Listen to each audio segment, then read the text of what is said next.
A very good morning to everyone present. Great to see you here and thank you for coming. So, welcome to Pathfinders Bounce Back episode 6. It's the sixth episode today in our series of 10. Bounce Back is a 10-part talk series and today is our sixth episode. So let me introduce you to first the Pathfinders and then I can introduce you to Bounce Back for at least all those people who are attending for the first time. So five of us, five coaches from different locations, different parts of life, different specializations, we came together and got talking about how we share a common belief that with great power comes great responsibility. And we believe that it is our duty and our responsibility to contribute and make a difference out there in the world. So we came together and formed Pathfinders. And when we were thinking about what we can do once we have come together, Bounce Back, the talk series was formed. Being a 10-part talk series, we are going to focus on the challenges which the pandemic has thrown up and how we have overcome those challenges or how we can overcome those challenges to grow, to become better, and to just get out of this pandemic in a much better state. The five Pathfinders, the five coaches who have come together, let me introduce you to them very quickly. Let me begin with me. I'm Coach Hemant Jain, the Unblock coach. I've been a change management consultant for over 18 years and been a trainer. I've worked with very large organizations undergoing transformation, focusing on the people side of change. Many working professionals find themselves stuck within glass walls and glass ceilings, unable to move forward. Through coaching, I help them go higher and further in life and their career.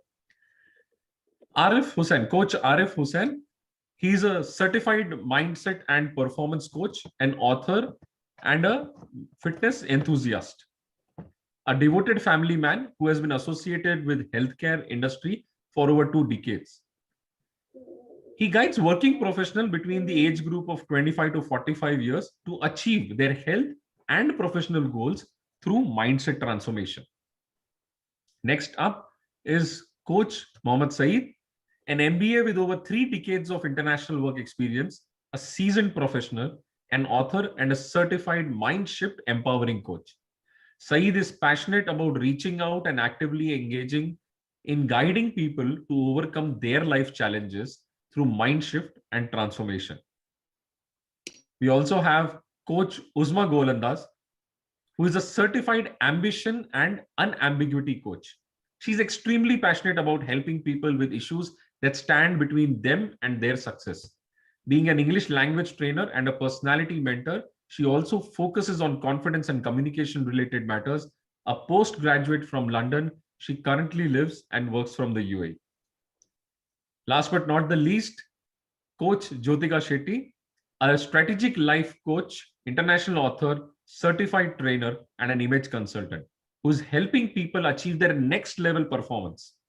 She holds an MBA from Manchester Business School and has over 20 years of experience in corporate banking and entrepreneurship. Today, we also have a guest amongst us. Akshay. Akshay is a corporate lawyer practicing debt, trade financing, and restructuring, insolvency, and bankruptcy. He works as an in-house counsel for an international bank, also a counsel partner for a firm, and advises on policy-related and legal issues, including but not limited to personal finance, investment, and strategy.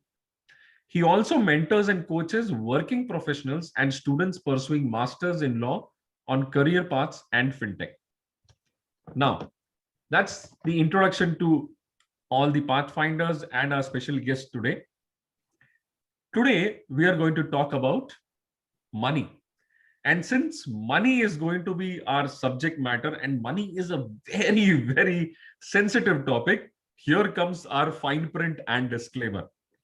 What we are going to share today is based on our personal experiences, is based on what we have learned from a wide variety of sources, including failures in life, right? Failures have taught us a lot of things, and which led to our conversations with many people on what would be the right way to handle money, manage money. So what we express today are personal opinions, learnings which we have gathered. They should not be taken as financial advice. Don't go around investing or taking action based on what we are saying. Our goal and objective today is to set you on the path towards financial literacy and financial planning. Begin to manage your money. Okay, so with that disclaimer, let's begin our conversation about money today. Right? I talked about learning from failures. So let's start with my story a year ago. The pandemic had hit. It not only hit people, jobs, businesses, it hit home very closely. My job got hit by pandemic. At the same time, my brother and my dad, who were in the textile business in Mumbai, the business, of course, because of lockdown, was also hit. And for the first time in my life, I realized that the two sources of income in my family were stopped. There was no income happening at all. I realized that without the savings which I had or which we had as a family, it would have been difficult to survive. The savings gave us confidence as well as gave us the comfort of being able to go through the pandemic. On the subject of savings as well as my income, this is where I would like to invite Coach Uzma. Coach Uzma, could you share your experience, your learnings about these subjects? Hi everyone, good morning. Money is a basic necessity with infinite reasons to have it, crave it, or become greedy about it. But the irony is that for many people, there don't seem to be as many ways to attract it into our lives. But hey, not all hope is lost because it isn't too difficult. To add to the number game in your bank account, you can start with something as simple as saving some money, right? Now, saving is a term that causes many to become anxious and stressed. While in the minds of others, all they can visualize is cutting down on household expenses. This is a highly flawed view to look at a concept that is actually pretty accommodating and flexible. The more you save, the more money you will have in hand to invest, to fall back on, to create wealth, or for anything else that may be important for you. What is worth remembering though is that we look at money as a means to attain satisfaction and thus come to associate it with happiness, as it enables us to buy the things we need, want, and desire. So, money is actually not an end in itself. Therefore, we should never forget that saving money is a route that requires balance because an extreme in this regard can leave us feeling frustrated and exhausted. Because saving money, if taken to an extreme level, could instill the feeling of constant deprivation. Pretty much like a fad diet that may leave one feeling burned out and completely denied, naturally leading to giving up on it altogether. We need to have some fun, enjoy something fancy, or experience luxury every once in a while. So, well thought out, planned, and most importantly, a discussed approach with your closest stakeholder will help you to arrive at the exact track that is right for you and them without having to experience complete deprivation. After all, we live only once. Saving is just one of the ways to ensure you have money in hand. There's another way that's just as logical to improve your inward cash flow. That is earning more. No, I'm not joking. Instead of relying on just our primary sources of income, what if we could find some alternate sources of income, like another occupation that can be pursued part time or on the side as per our convenience and time, where we get to choose the number of hours we can put in depending on the constraints in our schedule and the extra income expected. This does not necessarily have to be something you are formally qualified for. It could be a hobby like imparting dance or music lessons if those are your interests, conducting a summer or holiday camp for children if you are innovative and creative enough to keep young minds engaged, swimming lessons, cooking, or baking classes. The ideas for a side hustle are endless.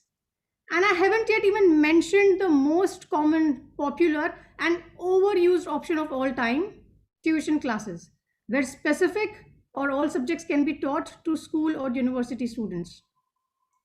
This will mean you have some extra pocket money always, which you can decide to use as you please.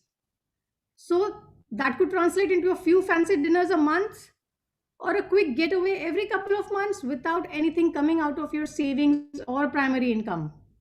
Or it could even serve as an extra special addition to your investments or future planning funds.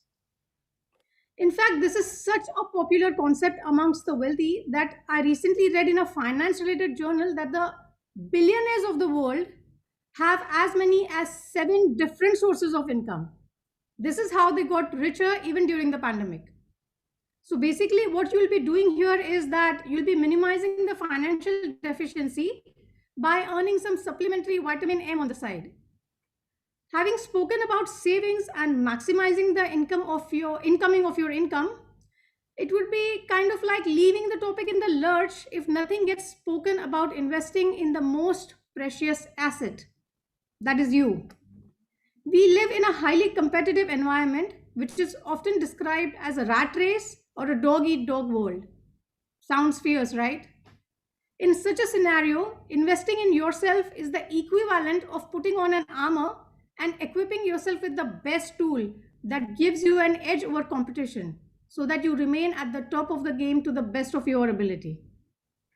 This could happen in the form of acquiring a formal education, upgrading your existing skill set, or venturing into an allied or a completely new area of professional skills, which may lead you to your additional source of income.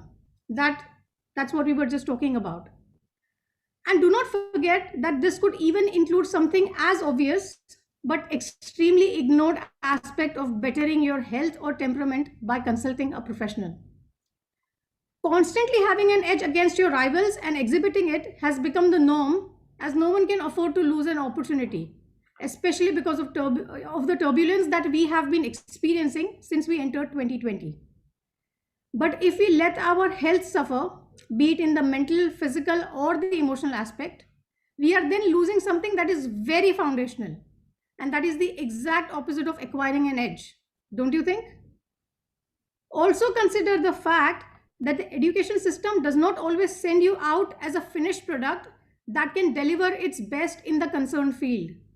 There is a huge gap in the skills that the newly churned out freshers have and what is exactly the need of the industry that employs them.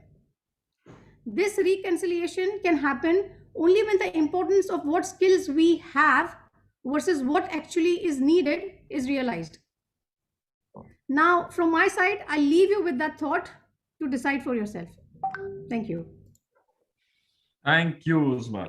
I think there was quite a bit of insight out there, whether you talked about too much saving leading to self-deprivation or even about alternative sources of income. And of course, the gem of it all, investing in yourself. So yeah, as you were talking about, I realized that in terms of alternate sources of income, over the years, I hadn't focused on that. I had a good job. I was earning well and I was happy and content. Never even thought of generating or looking at alternate sources of income. For several years, I did not invest in myself. I did not invest in trainings or skill development. It's only very off late, last year at least, when I was hit by the job loss, that I actively started investing in myself. And today I see that a good investment was made. On the savings front, what I did last year when I uh, went through the job loss scenario was actually for the first time consciously started to track my expenses. I became aware of my expenses. Where was I spending the money? Because I had to control and I had to figure out where do I control it. So on that note, Coach Saeed, I would like to hear from you on the subject of how do you go about budgeting or allocation of funds and related areas. Over to you. Thank you, Hemant, and good morning to all the ladies and gentlemen here. Yeah, it's a nice thing you asked, Hemant. The thing is, one common mistake that we all, either it is salaried people or even sometimes it happens with businesses, small businesses especially, that we think whatever is coming, whatever you earn, whatever incoming is available for us to be spent. It is at our disposal, and we end up spending it. And most often, people like us, we spend on impulse buying. Like if I call back now, I don't know where my cyber shot is. I don't know where my Sony Handycam is. I don't know where is my Nikon D90 is. I don't know, but that's a lot of money that I spent. See, all these things we do because either we feel at that time passionate about it, because this consumerism is such a thing that, you know, it makes you feel that your life is incomplete without that product. And you go about buying it because you think you have money with you. Okay. And all these things will lead to a place where you suddenly realize, as you said, when you lost a job, or when I stopped working also, that is when the tap stops, when the trickling stops, then you realize, okay, now where is this money going where? So that's what happened to me also. If I have to talk about myself, when I started my career, when I earned less actually, I had a very good planning. I know what is going where, especially when I got married. But as I grow in my career and as the things have become nice for me, the abundance has actually set me loose, and I lost control of it, and which has actually landed me into the wrong place. So as far as budgeting concerned, what I would say is that the practice that I had and which worked very well for me is that there is nothing called free money. For everything that you have has to have a name. Okay, you create an envelopes. I mean, in those days, I had physically envelopes in my bag, in my home. But now that we are in a different world years later, so you can create virtual envelopes or buckets, whatever they call it now. So you put money into those buckets for those things in a month, at least a month in advance, for every expense that you have, either it is small or big. Maybe it's electricity bill, maybe your son's school fees, maybe it is your fuel expenses, maybe it's rent, maybe it's taxes, everything. And also those expenses that you foreseeable expenses, like you want to have a vacation after 1 year. So what it costs, the tickets, the hotels, that everything you plan, you put that money there every month. So by end of the year, you have that money ready with you and you go. And if you don't have it, if you could not put it, don't go. As simple as that. But because most often what we do is, because we have been talking to family about vacation and we have been telling friends about vacation, or because somebody went there, or because somebody bought it, we also do it. And don't do it. Unless you have it with you, you are prepared for it, you are ready for it, don't do it. Because when you do it, you are putting yourself in a vulnerable situation. So what I say is, your salary and your income, whatever is it is not available for you to spend. It is for you. It is available for you to plan your future. So everything is not for spending.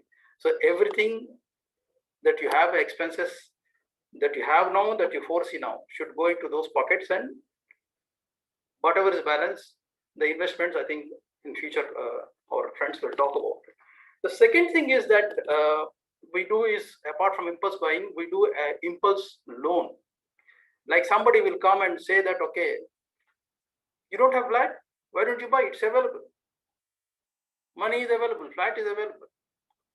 or anything, car that you don't need. You already have a car, but a new car probably, or a new flat, something that you haven't planned, or even if you plan but you are not ready for it, because a loan is available, you go for a loan and you buy it. But what happens with this is that, God forsake, if something happens to your earnings, you are in shit. And it happened to, I mean, as you said, it happened to you, it happened to me. All right. So you don't go into loan unless two things. One, at least for the next 6 months, you have your EMIs ready. In case your job stops, everything stops, you are not affected by that. You'll pay it by the time you figure out how to do it. And the number two is that in a worse situation, even the 6 months things did not set right, and that loan is burden on you, it is still there, you will be able to clear it by some way or other. And that's what I have done in my life. While my things stopped, and when I had a loan on my flat, the first thing that I did is I liquidated other things and cleared the loan. Because loan is a very big burden on you, because the amount of interest that you're paying is unimaginable, which you don't realize, but it is ruining. It's just ruining. So don't get into loan unless you are really, really prepared for it. Think very carefully before getting into loan. So with these two things, I leave it to other or friends to talk about other investment parts. Thanks, Saeed. I think you've hit upon a few very important things. I think the budgeting, the envelopes concept is a very simple, very doable, but a brilliant technique in terms of managing and building your corpus for certain big goals that you have. The whole concept needs to be applied at different levels for even a 5-year goal, 10-year goal, whether it's a 1-year goal. About the loans, I think what you have pointed out is very important and critical, or something which a lot of people miss out. Prepayment of loans is another area which a lot of people are not thinking about. But do imagine, in fact, in the first year of your loan payment, if you can pay one extra EMI as a loan repayment, a prepayment, just 1 month's EMI, it can shave off an entire year of EMIs. Just do the calculations, ask your bank, and they will tell you. Only if you ask, otherwise they won't tell you. So it's extremely important that we are aware of these things. And whenever we have a bit of an extra cash, we can put them in the right place for effective savings or future savings. Right. Now, coming to taking the conversation forward, we have talked about savings and we have talked about loans. And here I would like to direct a question to the audience members also. We have got 43 members in the room. So discounting the 6 of us, we still have 37 audience members purely. So question to you is, what has been your experience with money management? Or what has been your relationship with money? Have you been having a comfortable relationship with money, having plenty of it, adequate, or you have been chasing money in a way that during parts of the month you feel that, okay, now the money situation is very tight and I don't know what to do? Have you been taken by surprise by events in your life? It could be a job loss, it could be a health emergency, or any of that kind. We would love to hear from you in terms of both what your experience was and what did you learn out of it, because this forum today is about sharing our learnings with each other. So please pour in your learnings in the chat box and share it with all the members present. Coming to savings, I had this. So I'll give a disclaimer and also admit I'm very ashamed to say that till the age of 40, I did not invest anywhere. I did not invest any monies into any of the numerous investment tools available. My excuses were, I don't understand stocks, I don't understand mutual funds, and I was just trying to play safe. In my past history, I have seen a couple of investments made in my family fail. We lost a bit of money. In fact, we lost quite a lot of money, and that kind of made me risk averse, so much risk averse that I was not even investing in safe investments.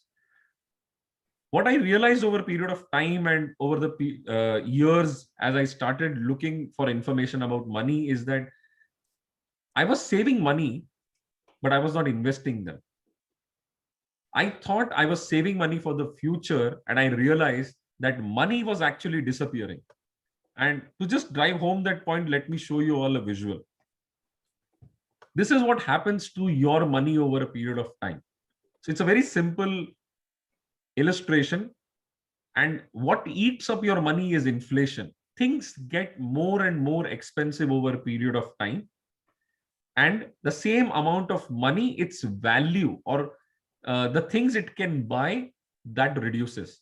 So 1 lakh rupee in the year 2018, just 2 years ago, as time goes by, its value would reduce.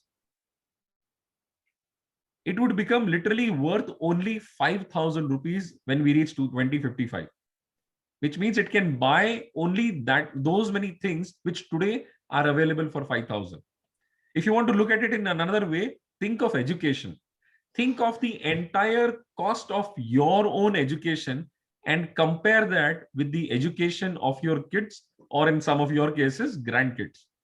In my own house, I see my entire school, college, engineering, and MBA. If I put together that amount today is sufficient for only 2 or maximum 3 years of school education for my kids.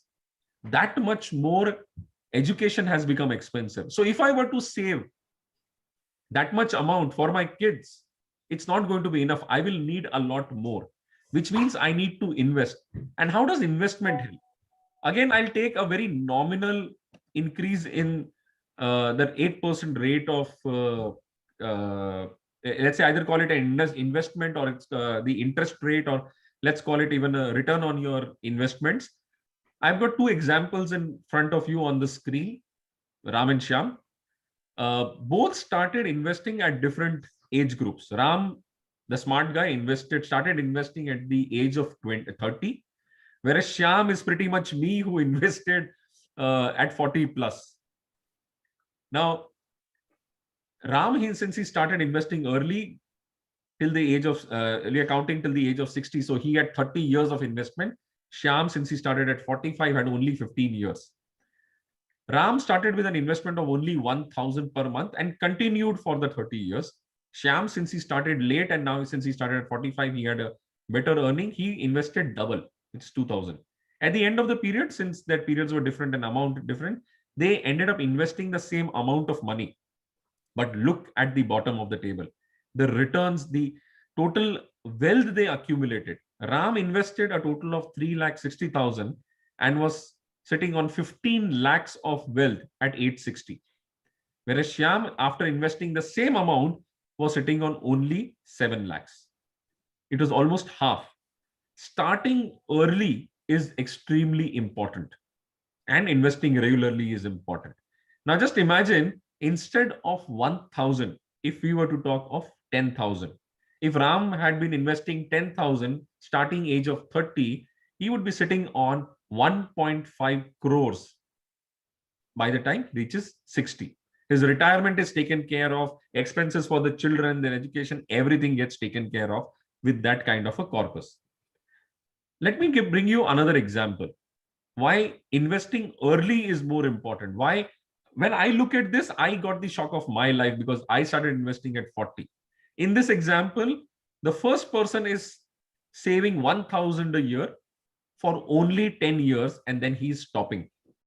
He's not investing beyond that. So he saved and invested 1,000 per year from age 25 to 35. That amount has grown to 150,000 by the time this person has reached 65. Whereas another person who started off late and continued investing without stopping. So from 35 to 65, 30 years the person kept investing but could not reach that 150,000 amount. Now that big a difference it can lead to. So I think what I'm trying to drive home the point is, one, start early in your investment journey. If you haven't been doing till now, start today, start now. Talk to a financial advisor and start. Don't delay it for waiting for a better market situation, waiting for a better advice, waiting for more information and knowledge. Start off, and then be regular and consistent in your investments. Now, coming to the topic of investments, I would like to call Arif. Arif, you have had some experience with investments. So we would love to hear from you and share your lessons learned from investments. You will have to unmute yourself, Arif. Thank you, Hemant, for asking that. Uh, so, I always feel that personal financial management is one subject which is not taught in schools, but is actually something everyone has to deal with in their lives. And because I have not learned in schools, I learned by failing again and again, right? So, though the only investment options I had known from my elderlies were invest in properties, right? I did the same, and I tell you, I have never been happy or contented by my decisions when it came to invest in properties. Maybe the timing was not right when I started it, right? Uh, so in my experience, the only people I had seen earning are the brokers, banks, and the government in the whole process of these property transactions, right? And the two big learnings for me are to have as less of liabilities as you can, and never keep all your eggs in one basket, which is one term code which we have been using it since ages. So there are many options to invest your money in low as well as high risk markets. The higher the risk is, the higher the chances of rewards are. Diversification and planning of funds when you are still earning, not when you have stopped earning, but when you are still earning, help to overcome a sudden setback. And reaching out to experts would help in the long run too. So I have learned this very simple principle that start low and go slow. So this simple principle will be helpful in deciding your appetite for risk taking and remain calm even in the adverse situations, which is very important to see through the peaks and troughs of life. Now, we sometimes take drastic steps when we get into lows of life. The high times are all enjoyed, right? We party, we do all those things. But when it comes to lows, we tend to take very damaging steps. And those steps can actually lead to long negative impact on our lives as well as our close ones. Now, so therefore, start low and go slow. So I tell you one story about mine. So once I had a huge liability. I had one huge home loan, and I was not worried all the time, but it felt like a huge burden at times. And to free myself from that burden, it became like one of the long-term goals that I had not planned at all. No, I made several strategies to overcome that. One was to increase my income, to which there are limitations, and then invest some amount in different places every month so that I could build a corpus which can help me relieve from the huge loan I had. Again, depended on my income, but at least I was prepared. I wanted to have an insurance for the same amount in case something happens, but by God's grace, I could clear off the dues without getting into it. Right. So leaving a liability in legacy would be the last thing I wanted to leave for my next generation. Now, the financial instruments that helped me in this time of need were actually the PPF, the various kinds of insurances, mutual funds. So these were all basics.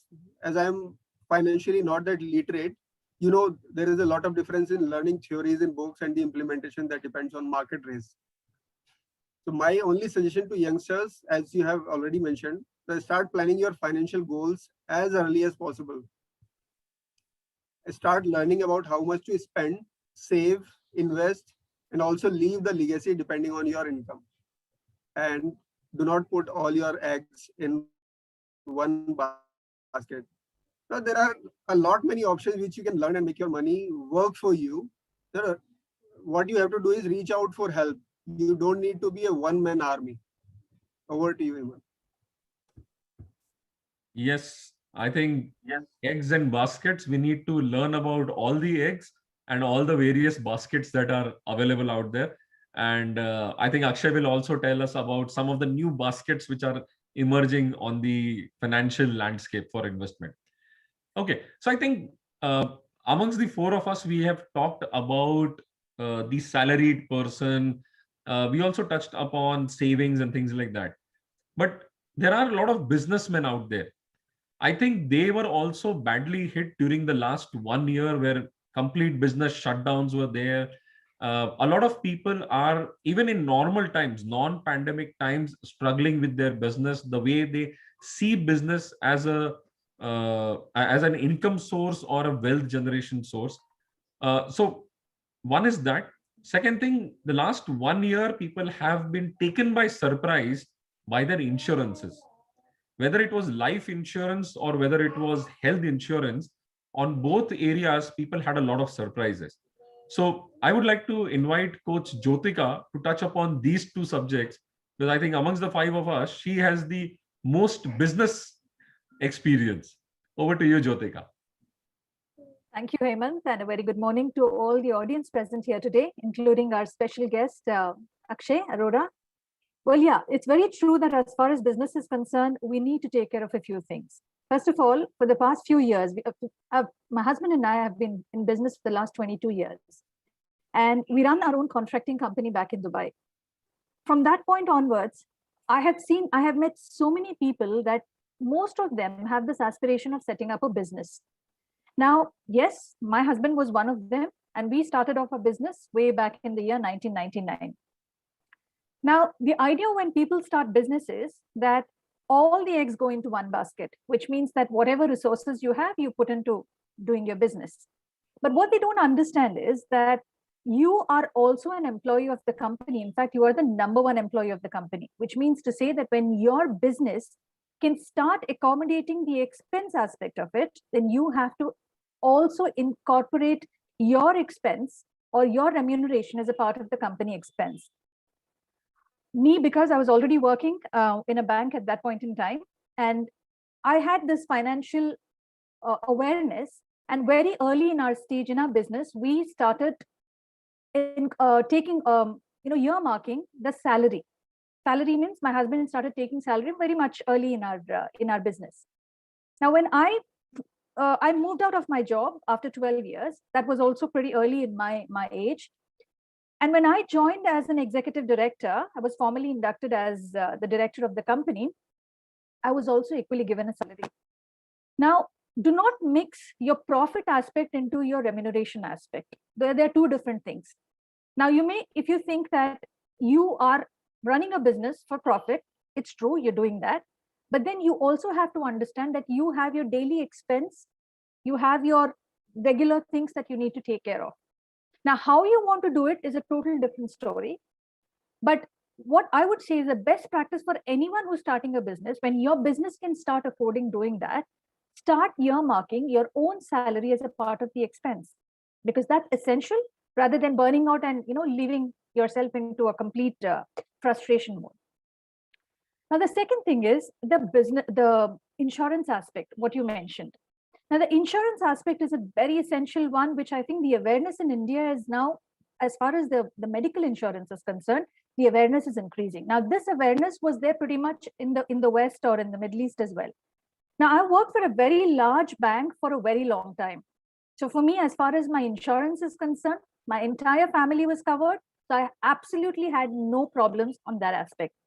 But what I didn't think about is probably the day I would be leaving the organization and I would not be eligible for a pretty decent insurance at a reasonable premium. But lucky for me that I actually left my job when I was 33 years old.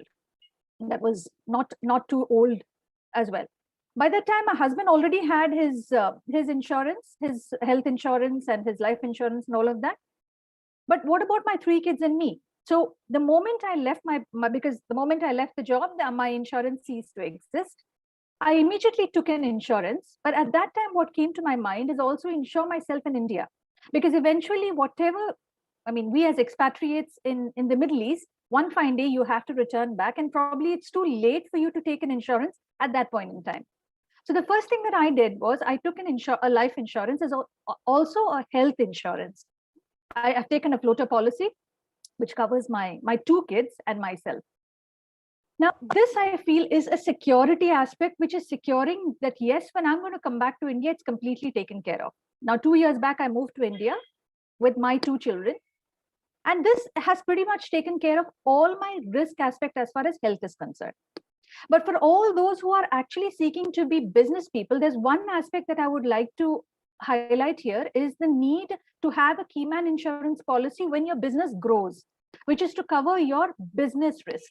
Now, when your business grows to a considerable expense, there is also a risk factor of if you are the only person behind the show, then there's a huge risk as far as your longevity is concerned. So, for example, if something happens to you, then what happens to the business?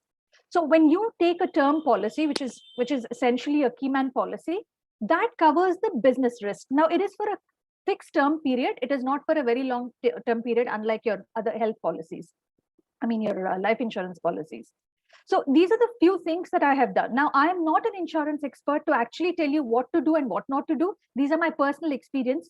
So for those who are aspiring to get into business, or if you're looking at insurance policy, this is a key aspect that needs to be taken, whether you're in business or not. Have an insurance policy, a medical, a life insurance, but please consult your advisor or an insurance expert, or even Akshay could add more value to this particular topic.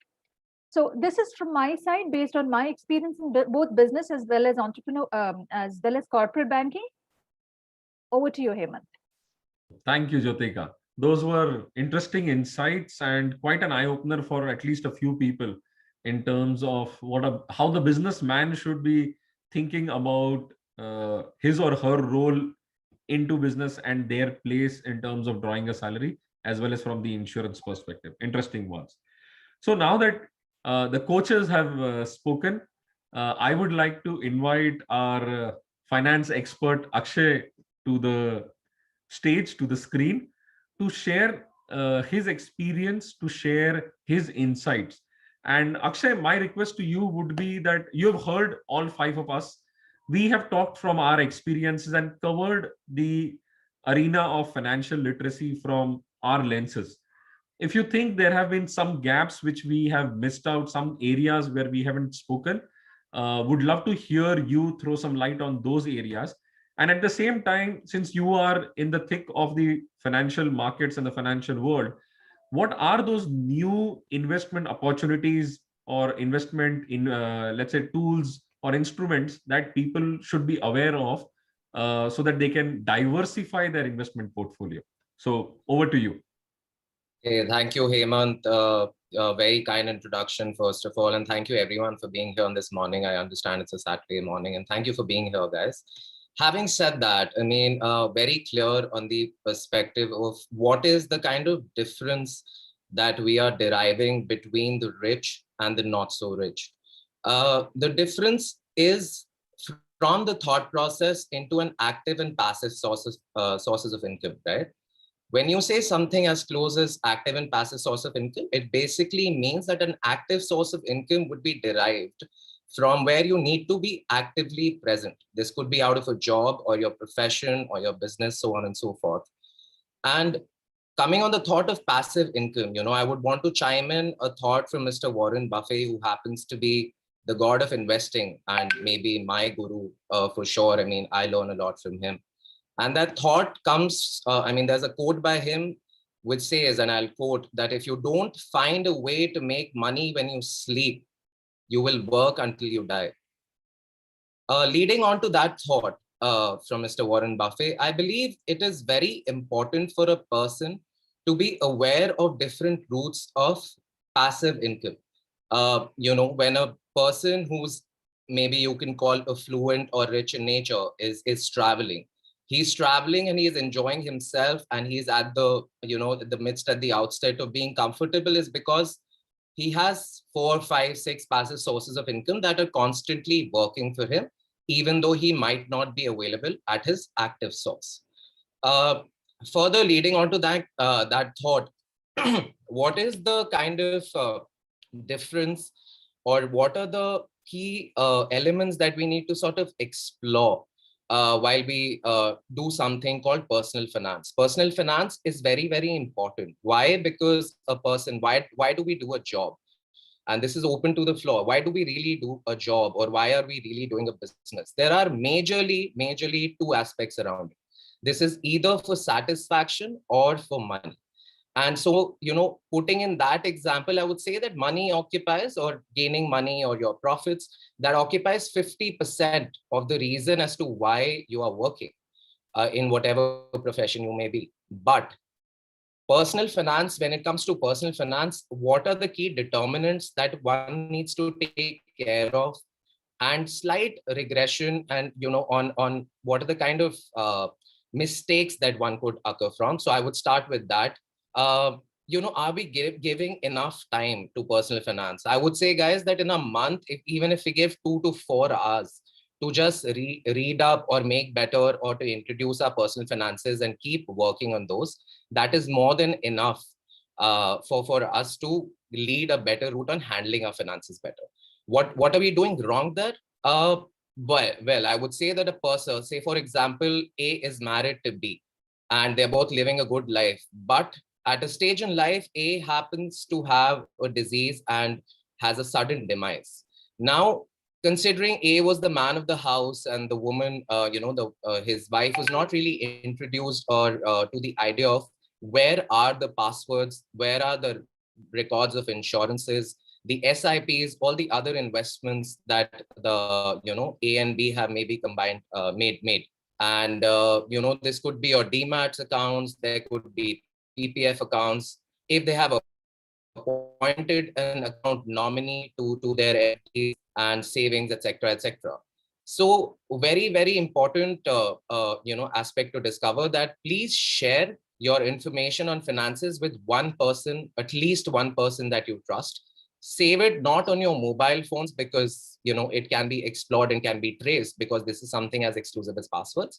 But please maintain these records, so that whatever changes or differences can come at a point in time, and say introducing to the idea of a death and an insurance, where you need to sort of claim an insurance. If you do not, you spent literally all your life putting in money into an insurance, and you can't really use the benefit of it, because the other person that requires it did not have the correct route to access it.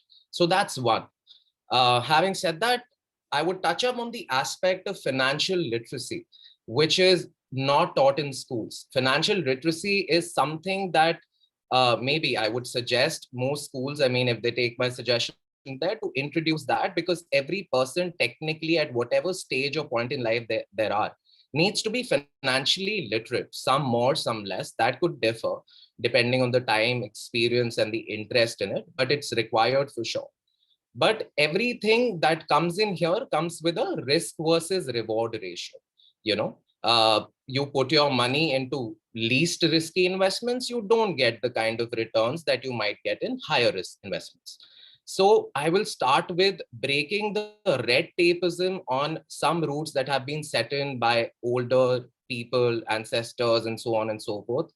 And I could say the least for India, that savings account and FDs and too much concentration around real estate, these are not the talks of the present time. Times are changing. While I mean, I would easily compare it to to technology. Today we are all sitting on a Zoom call, virtually connecting ourselves to something as beautiful as Zoom, which virtually connects people sitting at different places.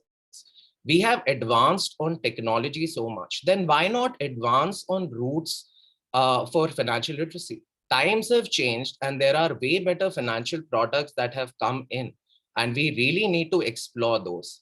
Guys, to start with, savings account is bad. And I reiterated, savings account is bad, because you keep your money into savings account, you would not at all be able to experience the power of compounding, which was shown on a slide with Ram and Sham before.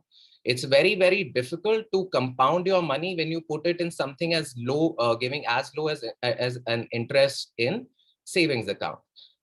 We need times are to invest on paper assets. This could be your mutual funds, SIPs, stock markets, could be your investment funds, real estate investment funds, etc., etc. So for a person, although who doesn't know finance and is not interested in it, to start with, invest in 3 to 4 SIPs. If you are not even interested in knowing the CAGR as to the compounded annual growth rate or the percentage of interest that these mutual funds have been giving over a certain point in time, please use a PMS advisor. You know, there are portfolio management services, there are financial advisors who will do this for you. Use their services because they are there for a reason. For a person, although, I mean, my thought would obviously increase that personal finance is important. So I would continue on the idea that you need to also be financially literate yourself. There are kind of SIPs that you could invest in mutual funds. At least I would talk about my portfolio. I would divide it into a low risk, which could be my debt instruments.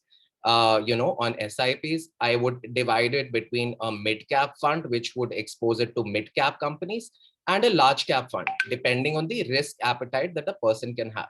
But please at least diversify your mutual funds portfolio into 3 columns, which could be high risk, low risk, and mid risk. Also, what could be explored is the thought around technology funds, which could be something like a digital growth fund. I am very bullish on technology, and we evidently see that is changing. Similarly, something like EVs, like electronic vehicles. This is the ray of the future. Investing on environment techniques and ESGs is something that is the need for the future, because we all know with the state of pollution and the growing population where we are leading ourselves to. So having said that, there is a mechanism or a principle that is very well explored in the financial industry. It's called a 50-30-20% ratio. The 50% of this is of the earnings after tax that one should be utilizing towards necessities. Necessities is, if any one of you have studied even preliminary economics, we know the difference between necessities and wants. 30% of this specific money after tax should be spent on wants or desires. This would be something like, buying a car or like a fancy car would be something that is a want or a desire. Again, 20% of this, the remaining, would be the money that you have to save and invest towards your financial goals in different formats. So I would suggest that this 50% can go a little lower, the 30% can go lower, but the 20% should not grow lower. At least 20% of your income you should be saving. Besides that, at least to my own portfolio, and I'm talking from my own perspective, I would divide my portfolio between a 4-3-2-1 or a 4-3-2.5.5. This would be my division between my liquid fund and my PPFs and my government bonds and FDs occupying the 40%. This would be the least risky investments or tax saving investments that I have. And ahead of that, the 30% is something that I would be touching up on my SIPs, which at least I am running 4 to 5 SIPs at a present point in time. I would diversify that between, like I said, a high risk, low risk, mid risk, and a growth fund. And the 20% is my complete exposure to equities. If you see, this is the least risk, low risk, mid risk, and high risk sort of setup. And I am equally sort of distributing my income, and I'm reducing my percentage of exposure on risk, because I'd want some percent of my income to be added to risk. But I can't diversify, I can't portray myself to be completely risky on 100% exposure, that if the markets don't do well, all my savings that I've done in my life die out. So touching up on FDs, avoid such FDs. Avoid FDs with low spreads. For any kind of banks or institutions that have been selling you FDs for very, very high terms, for a portion of maybe 20 years, 15 years, FDs is something at the present stage with the present investment rate, with the present interest rates that it's giving, and also being taxable in nature. You should look at the aspect of exploring FDs with low spreads. And if you want to invest in FDs, go for regular FDs with low duration and reinvest when the interest rates increase. Also, touching upon the aspect of tax, please, there is a concept called advance tax. Kindly pay your advance taxes if you have any income in addition to a salaried income. And this could be including interest income from any kind of fixed deposits or savings accounts. This tax payable has to be more than rupees 10,000. And you would be surprised to know that even if you delay it by a day, you pay a penalty of 1% per month for 3 months that are subsequent to payment of that additional advance tax. Again, I would not lead on to SIP diversification because that's something that I've already touched. I'm going on a 4-3-2-1. The fourth one was the FDs and tax bit. The third one was SIP diversification that I have already touched. Second, equities. If you are not comfortable and you are not tracking the markets, although I would suggest everyone to be financially literate on markets as well, because with the changing times, exposure to equities, at least a little bit of it, is very important, is what my suggestion would be. But you can lead on to something as good as coffee can investing. Just invest in companies which have a market cap of 100 crores, have a revenue growth of 10%, at least greater than 10%, and a return on capital employed more than 15% in the last 10 years. Okay. And the least suggested suggestion that I although invest in, because I am okay with losing that sort of money, is crypto. Again, I would not suggest it to anyone who can. I would only invest the kind of money that I'm okay completely losing.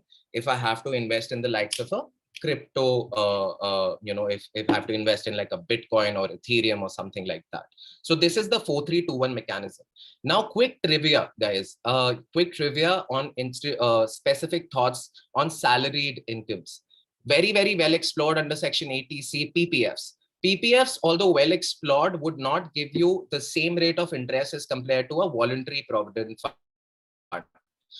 In today's time, a PPF would give you 7.1% interest as compared to a voluntary provident which should give you 8.5% interest. There are minor differences. I'm not going to get into specifications, but please contact your employers in knowing more about voluntary provident funds and saving your investments and putting in like your tax savings onto VPFs instead of PPFs. Again, real estate. We have the red tapeism around, please, let's buy a house. My father would tell me the same. And I have tried to change his thought process around real estate as well. Guys, there is something called real estate investment trust. This has been introduced. And you would be surprised to know that you can invest as little with the amendment in it. You can invest as little as 15,000 rupees as far as you have a demat account and own little portions of the prime most commercial properties in the country. I'm sitting out of Bombay, and Bandra Kurla complex is one of the prime most areas for commercial properties. I could be a small little investor in a property that has an exponential growth path, which could be, a commercial property. So try to know more about REITs, REITs, they're called REITs in short. And you can totally sort of release your liability on whether or not will you get rental income, whether your tenant would run away, whether your land would have a specific suit on it because of a claimant, whether you'll get an injunction because you did not do your due diligence well, and so on and so forth. All the risk is transferred on to the REIT holder, to the REIT trust that holds it. Also, again, touching up on one more trivia, on tax, you can claim renovation amounts that you have spent at cost when selling a house. These are expenses that that you pay for bringing in assets like paint. When you buy a house or when you have a house, you have something like paint or renovation costs that you incur. Whenever you are selling that house, this could be something that could be treated as an expense and could also involve aspects like installation, stamp duty, renovation costs, and you can save tax on this. These are the basics that I would expect anyone to sort of know or try to read up more on this. Try to dedicate a certain portion of time of your day on getting yourself financially literate. Like we have explored before, guys, the power of compounding is beautiful. And I stress on this again. If you start early, you would be surprised. You would be surprised to see that the power of compounding can make such a big considerable difference in the long run. Also, sometimes it does not matter as to how much you are earning, because I don't think we can change that. I mean, you can, but that's not the aspect that we are looking at it right now. So you can at least make yourself financially literate and try to explore more on how you invest, right? And trust me, even if a person makes 30x more than you in the present times and does not invest right, over a period of 15 to 20 years, you will be so much way ahead of him that, you know, you would be surprised yourself to see. That's my 2 cents for now. Thank you. Thank you, Hema. Thank you, Akshay. Thank you. That was a wealth of knowledge and information which you've shared. But I think the key takeaway was do invest, know your investment options, share your investments information, your bank account information, all your financial information with a partner or with at least one member of your family, so that the information as well as the wealth is useful to all. So great. Thank you very much, Akshay. Before we dive into the Q&A part of our session, let me just quickly ask all our coaches, uh, in one line, what would be the key takeaway for our audience from each one of you? So let me start with Uzma. In one line, what is the key takeaway for the audience? Invest in yourself and alternate sources of income. Just two Fantastic. things. Thank you. Saeed? Yeah, save from whatever you earn and invest from whatever you save. Awesome. Awesome. Arif? Be aware where you invest, and don't put all your eggs in one basket. Fantastic. Jyotika? Start early. Could you repeat that? Start early. Begin early. Yes, yes, begin early. And I would just add invest regularly, however small the amount. Don't stop the cycle. Akshay, in one line, what would be the key takeaway for the audience from your side? I would like to quote Mr. Albert Einstein and say, compound interest is the eighth wonder of the world. He who understands it, earns it. He who doesn't, pays it. Fantastic, fantastic. A very well, a great takeaway. And I think besides the Warren Buffett quote, make your money work while you are sleeping, or you will have to work till you die. Fantastic ones. Okay, so now we'll open the floor to the Q&A session.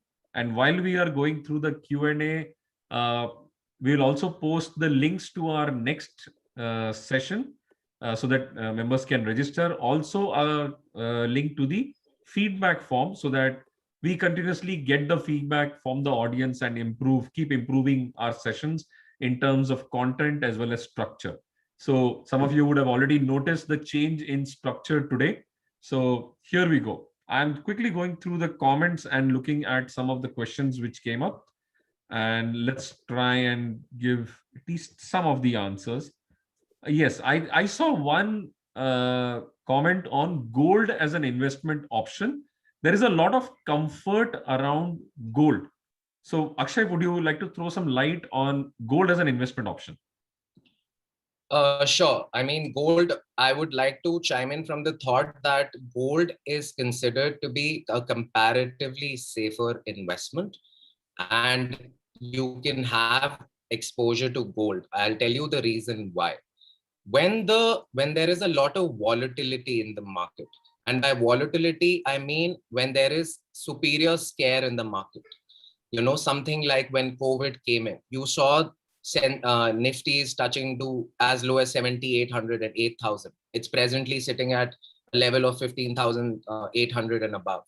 You know, why did it reach there? Because of the market scare. It works on a demand supply ratio. You pump in a lot of money when you are bullish in the market, and you are very scared when you're sort of losing money because the markets are falling down. So gold works as a great hedge. The reason behind is because the US Fed, when it releases currency, it's backed by gold, and gold is considered to be a great hedge in a volatile market. When you are losing your money, at least on equities, or even your SIPs, because technically you have your fund managers exposing your income to a lot of equities or debt or etc. etc. It could be a diversified portfolio. So when you have something like that, gold works as a great hedge in a volatile time. That would be my crisp answer for now. Great. Obviously, I mean, there are different complexities around gold as well. Sometimes it goes up with the rising market. I'm not gonna get it too much into that because that's gonna take maybe 15-20 minutes. No problem. But I think one more additional point, if we have to give to the audience, that those who would like to get into that a little further and read up about it. Traditionally, we all have been investing in the physical gold. We go out, pay money, and buy gold.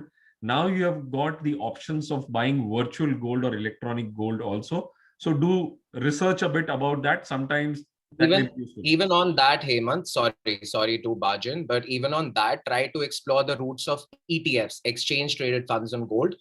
They work as a great route. You do not, I mean, you save up on making charges that you'd have. And physical gold also would considerably sell at a slightly lower rate. ETFs are very easily transferable. You don't have to move out of the comfort of your house. You can easily transfer ETFs. So hence ETFs, I would say, is the best explored route on gold, at least in the present. Yeah. So just like we are moving towards a cashless society, we are moving towards a goldless gold investments also. So interesting turn of times. There's a question about what is the right corpus to build before taking retirement at 60, 65. I think while the corpus that you need would depend on what is your lifestyle or what lifestyle you aim to have post 60, 65, which city or town or country you are living in. It's a very subjective thing. Akshay, from your perspective, is there any guiding principle people should use? Sure, too many factors that circle around it. So I would not be able to come on a figure per se as to what is the right corpus. Yeah. But as far as you have your emergency fund sorted, which should be technically, on your income, it should be 10 to 12 months or even more, depending on how, I mean, if you grow in time, it can increase to 15, 18. If you have your emergency fund sorted, and if you are equally aware on an average as to how much spending or expenditure do you have, and you average it out by way of a monthly moving average, it can be something like, if I spend 30,000 in 1 month and I buy some asset which is of a depreciating value in the other, and at an overall level, I take out an average of 12 months and I make a figure, right? So a figure which is 8x or 10x on the aptitude of what is an overall spending that I do in a month. And obviously, why I say the 8x, 10x, because a person's health depletes with time. Your expenses can increase. You might have a family, etc., etc. An 8x, 10x on an average exposure in a year is something that could be a corpus that can be thought about. But different people would have different thoughts on this. So I might not be able to get very specific to this. Yeah. So, Uzma, Saeed, any thoughts you would like to add on the retirement corpus?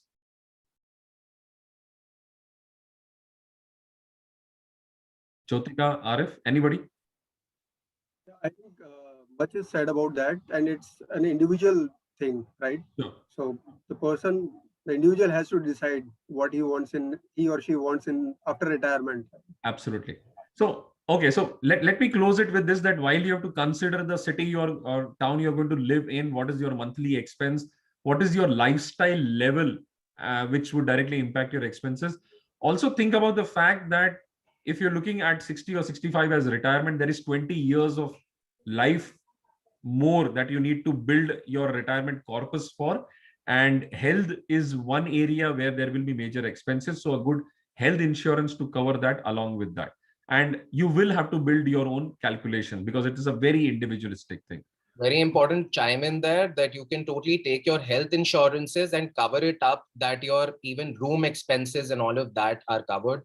Please read your insurance papers and try to understand them. Or there are a lot of sites. I mean, I would want to plug in for a couple of sites. We also have, there is something called a Know Your Card on Bima Pay, which is a startup. They are working on clearing up your insurance. You literally have to just upload your insurance document, and they will come out with like 5 to 10 crisp lines as to what your insurance policy means. That saves up 50-60 pages of reading onto fine print, which you may or may not understand either. Also, we are exposed to a lot of credit cards these days, Hemant. We all, I mean, technically, most of us, at least the newer generation, would revolve around credit cards. What we buy credit cards around the thought process that, okay, I mean, when I bought my first credit card, I was getting a Zomato Gold 1+1 offer in it. You know, I was getting a free membership, and hence I bought my credit card. But with time, I realized that now when I buy a credit card, I look at the kind of hidden insurances on my credit card. You know, in case I'm missing on a flight, my credit, and I have booked it with my credit card, I can save up. You know, I can claim that amount. If if I'm sort of making, you know, if my baggage is lost on a travel, international or national or, you know, domestic, I can save up on that. So, I mean, these are aspects that I look at. So I would want to plug in Bima Pay as a startup, guys. Please check them out. Sure, sure. So, ladies and gentlemen, KYC, know your credit card and the benefits it is offering to you. And I think just to slide it in there, always pay your credit card bills before time. Never get into the zone of paying the interest because they are exorbitant. Okay. We had questions about SIP mutual funds. Yes, they are the safe investments for everybody. Okay. We have talked about gold. We have talked about ETFs. Fantastic. Yeah, there was one question specifically. Not sure if we have the answer, but what are the advantages of getting a ULIP and a traditional insurance policy, or should they be avoided? Anybody wants to share any thoughts on that, or is it too much for us to share? Because I have no idea about these two things personally. Will you repeat your question, Hemant? Okay. What are the advantages of getting ULIP and a traditional insurance policy, or should they be avoided? ULIP, I can suggest, I mean, I would completely say that ULIP is not a great policy to be it. Okay. As far as, you know, as far as you have your health insurances sorted, the next thing that you should be looking at when you're getting ahead of your 30s, in your starting 30s, between 30 to 33 is when your premiums would be low as well. Try looking at term insurances. ULIPs are complicated policies, and by most financial advisors, at least if they are not trying to befool you, would sort of advise against ULIPs. So I would say you can totally stay away from ULIPs. Okay. Okay. Fantastic. Fantastic. I think those are the questions which I was able to see. Any questions added in the last 2 minutes? Okay. Nothing here. So I don't have any more questions. We have Alex who would like to share something. Alex, are you able to unmute yourself? Yeah. Yes, Alex. Hi, Hemant. Yeah, you know, like when I got the mailer from Jyotika, I thought this is something. I am a personal finance evangelist, and I thought, let me see what are the things that are being shared here. What I found is, you know, I'm a great follower of Warren Buffett, and in that, most of us, we have forgotten many things. We are very good at earning an income, but when it comes to managing it, we are pathetic. Some basic ground rules, ULIPs to be avoided, just like the previous speaker said, they are weapons of mass wealth destructions. Money back policies to be avoided. Anything that any agent, insurance agent sells has to be avoided. The only good policy for us is a pure term insurance with no return of premium. Do not take that, because that again, never mix investment and insurance. ULIP is a pathetic thing. None of the insurance companies will sell you a term policy because they make the lowest money on that. Most of us have been sold LICs by family, friends, or relatives, though. And especially when it comes to policies with children's plan or anything with children and all, please note, these are very good for educating children. Only thing is that they will not be your children. It will be your agent's children or somebody else's. The only best thing to do is to invest in SIPs. And like somebody mentioned, even for a zero investment knowledge person, the safest thing is to invest in Nifty 50. You could choose ETF or you could choose mutual fund. You can just put it and forget it. You do not even have to look at any other thing. And start early, like Jyotika said, be regular, like you said, and don't invest what is left after saving. Invest first and then go through with whatever is left. That is the thing. Avoid credit cards because credit card companies are very good at telling pay only minimum. If you pay only the minimum, you will pay for your lifetime and you will not finish it. Just like the earlier speaker said, if in terms of Albert Einstein's eighth wonder of compounding, credit card investments, if you are having a credit card and you have pending amount, do not even think of investing in mutual funds or anything. FDs were good when my parents were investing. It was at 12%. Over here, it has come down. It is again a way of losing out your money. It's so good that if you can just invest maybe 1,000 rupees, 2,000 rupees to learn a little bit of personal finance, we can. Because I was talking to somebody, they said, today the educated people, they are the easiest to fool. Look around. I think we now have 33 people. You will find at least 90% of them investing in FDs, and probably about 80% having LIC or HDFC or ICICI policies. So please invest in financial education.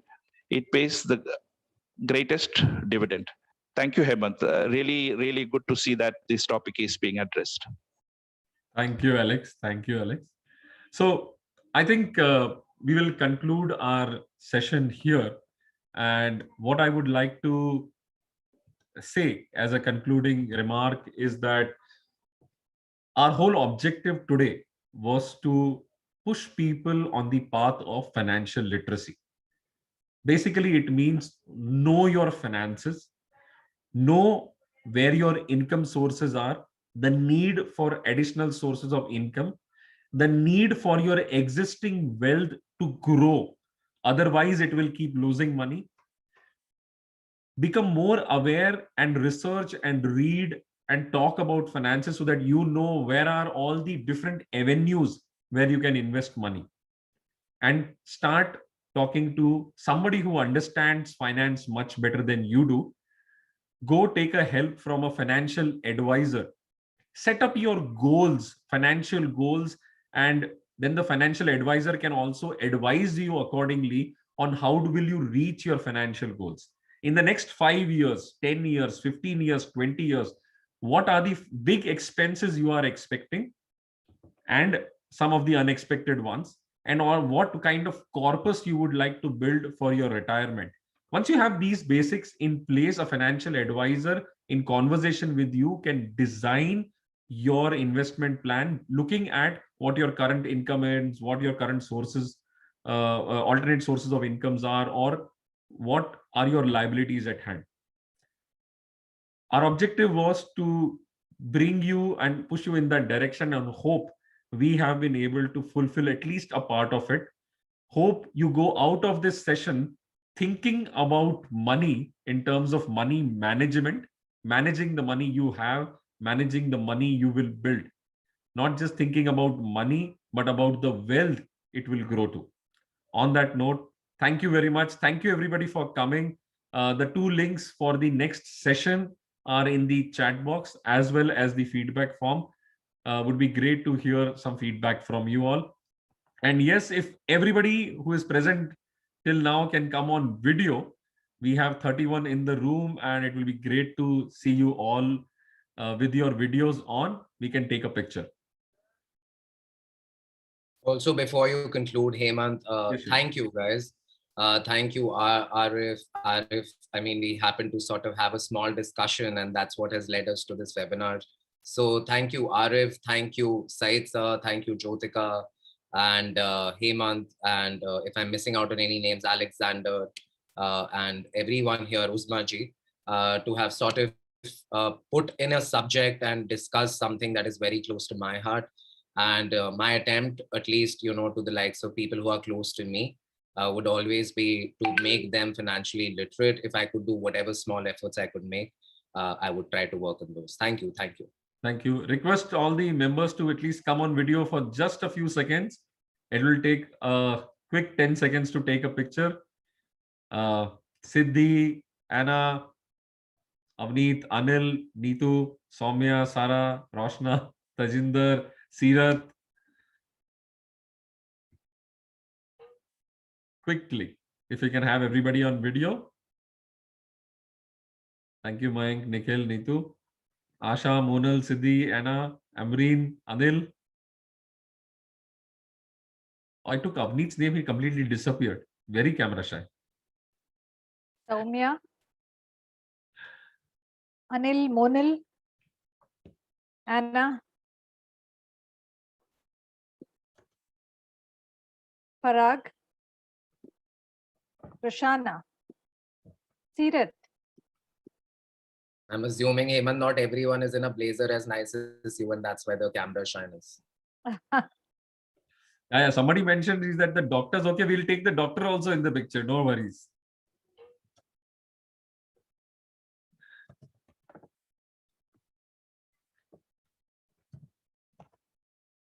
Okay.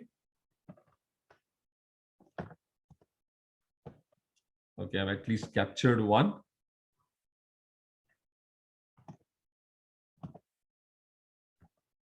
Thank you very much. Thank you, everybody.